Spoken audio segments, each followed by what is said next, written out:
This channel is supported by Truefire. Truefire is an online library of You can get the Truefire All Access Pass for as cheap as they ever do it, the $99 thing. So just jump and do that if you're looking for the best price that you can get Truefire All Access for.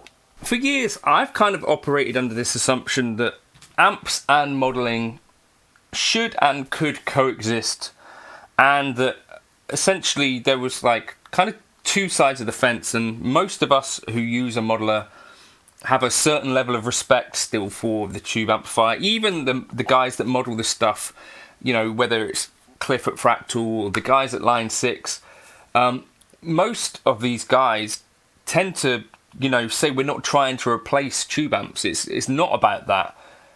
And then on the other hand, you have like tube amp purists who say, well, the digital stuff is always trash. Now, I've always kind of been in that side of the debate where it's like, actually, like, this stuff sounds good. You can make really good stuff out of this. You can make music, you know, people are touring it all over the world, and just like, why is your opinion like this? And then with this whole Klon controversy, which DavidBeebee kind of said to me, like, there's a bit of a parallel here with what happens, you know, when Line 6 or whoever, or whether we're using the Kemper or whatever, where we create a capture of a thing.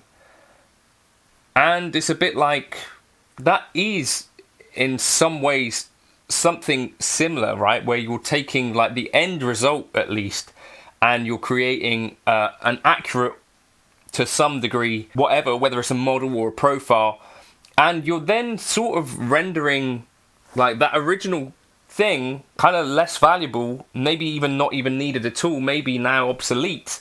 It doesn't seem to me to have been a thing that I've really even clocked, that it's actually certainly not much of a positive impact on guys that are making amps. Obviously, it may not affect all of them. Most of the amps that are, you know, being modeled or whatever, profiled, are potentially amps that have been out of production for years that you would never see anyway. There is that to bear in mind, but I kind of wanted to kind of do a video talking about it, a little bit of a revelation for me that I'd not really thought about properly, and maybe I should have.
At the end of the year, we saw Rhett Scholl doing a video talking about I think it was on the Dipped in Tone podcast, they had the Reverb guy on, that basically there was no tube amps in the top 20 best-selling list, and to the point that Reverb didn't even end up publishing the list, I don't think. But 2023, it was a similar situation, and this is a fairly recent thing. And what has happened is that I guess there was this long period of time where digital modeling was actually more about being a floor pedal only, or a direct solution, and that there was not so much of a crossover with the live experience as much, essentially. Like, there were still like a lot of people using amps for gigs. Modeling definitely got its start with an amp type thing, but those, I think, fell out of favour. So I think when I come into the modelling scene, it was like post Line 6 Vetta, where you really did see like the modelling amps not so much as a pro solution after this point. But with that sort of came the Axe effects, a similar sort of time, where it's like, okay, we've got this very premium device, you know, over the years it's going to get updates. How would you use that thing? I guess at the time it was going direct, and you might use it to a power amp and cabs. That's kind of what some of the documentation recommends.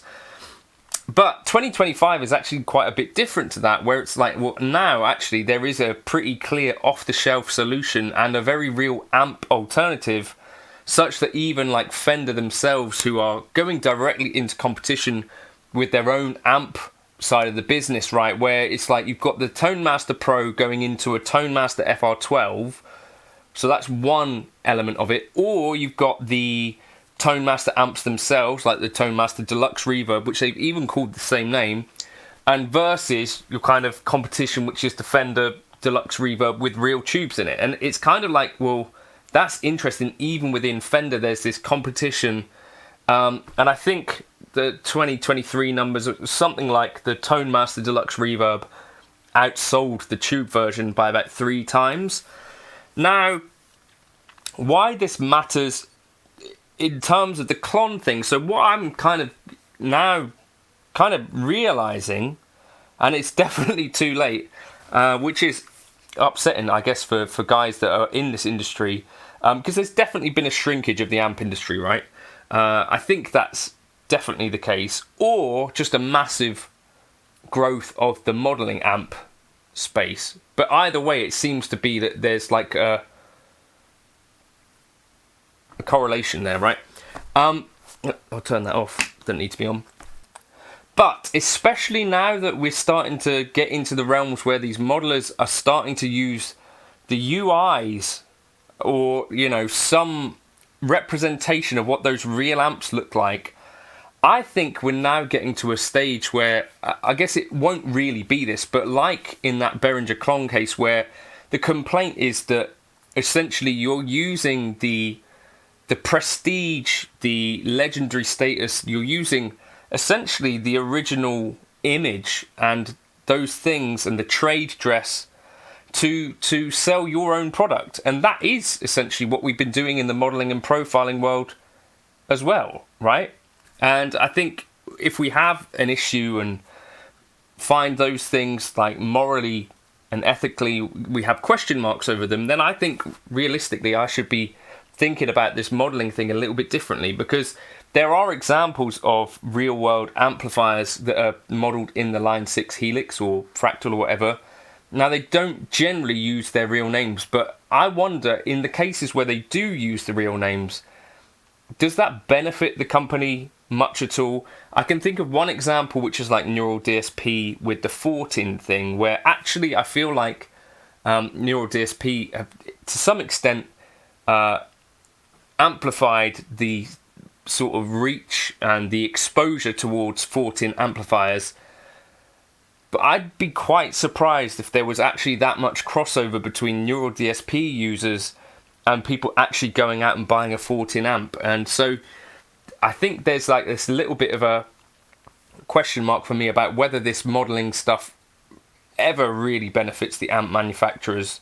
Even if they use the real name, are people going to go out and buy the real amp? Probably not. And I think that's something that probably cannot be helping too much, especially now when you kind of think about, I was reading a Neural DSP white paper on the reasons why it's important to have digital models of things like these amps or whatever, and these things do contain IP, right? And to some extent it is only really the trade dress and the logos and stuff that can be trademarked and protected. So that is kind of like the last part that they're now starting to solve, you know, with the Tone Master Pro, where it's like we put up something that looks close enough to a Marshall or looks exactly like a Fender amp. What happens then? It's kind of like, this is not an official model, but you can clearly see what it's supposed to be modeled on. Does that start to infringe on certain stuff? I don't know. It's opened up a whole kind of different can of worms that I wasn't ready for. But something that I had to think about, and I had to go, right, I need to go and turn on an amplifier and just start to reconcile these thoughts in my own head, because I've been complicit in this.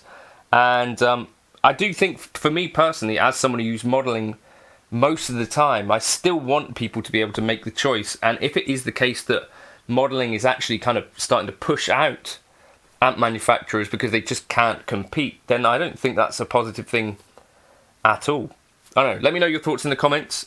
Keep it light. Catch you in another video soon. I was using the Rift Dexter for that intro, just with an SM58, and then I chucked a J-Rocket HRM in front of it to get those tones. And I was using Helix Native for the delay and reverb.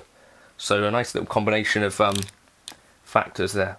But yeah, if IP and, you know, just cloning circuits and making something that looks similar to it or not look similar to it, if that's a whole kind of debate and a whole thing that goes on as well, then I think also this digital modeling aspect, where potentially you're going and looking at a schematic, kind of building your own model of it, whether that's in Spice or DSP, or capturing, profiling as well, then potentially using some sort of visual representation that looks somewhat similar to that amp. If Bill has a case, and we feel for Bill, which I think quite a lot of us do feel like that guy should be getting some credit there, and probably monetarily, right? Then I feel something similar should really be going on with the digital modeling stuff as well. Like, there should be something in it for those original creators. If you're going to use their names and you're going to use their circuits, that should be the case, right?